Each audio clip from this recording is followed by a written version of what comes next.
تو جب غصے سے دل میں آگ لگ جائے اور منہ سے اول خول نکلنے لگے تو فوراً منہ کو باندھ دو اللہ کے خوف سے، اور اس امید پر کہ آج ہم معاف کر دیں گے تو کل ہماری بھی معافی ہو جائے گی۔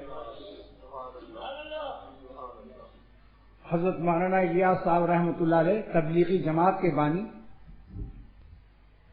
حضرت مولانا خلیل احمد سہارنپوری رحمۃ اللہ علیہ کے خلیفہ اپنے بھتیجے کے پاس بیٹھے تھے، شیخ الحدیث مولانا زکریا صاحب رحمۃ اللہ علیہ اپنے سگے بھتیجے کے پاس بیٹھے تھے۔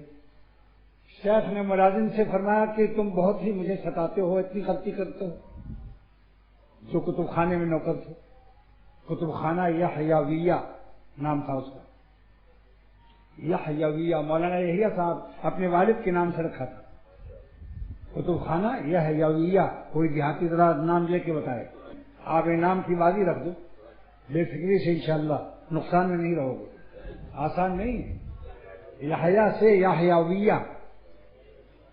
تو جب ملازم نے کہا حضرت معاف کر دیجئے، فرمایا یہی غلطی تم نے 1 درجن کیا ہے 12 دفعے، اور میں کتنا برداشت کروں، میرے بھگتنے کی کوئی حد ہے؟ کتنا بھگتوں تمہارا؟ بھگتنا ہندی میں، انڈیا کی زبان میں برداشت کرنا۔ مایا صاحب رحمۃ اللہ علیہ نے کان میں فرمایا بھتیجے اتنا بھگت لے دنیا میں مخلوق کا جتنا تجھے قیامت کے دن اپنا بھگتوانا ہے، اتنا برداشت کر لے جتنا اللہ تعالیٰ سے تجھے معافی لینا ہے، اللہ تعالیٰ سے جتنا تجھ کو معافی لینا ہے اتنا یہاں معافی کے دے دے، اتنا بھگت لے جتنا اپنا بھگتوانا ہے۔ اس جملے میں بتاؤ جی اٹھے مردے تیری آواز سے، اللہ والوں کی الفاظ میں کتنا اثر ہے۔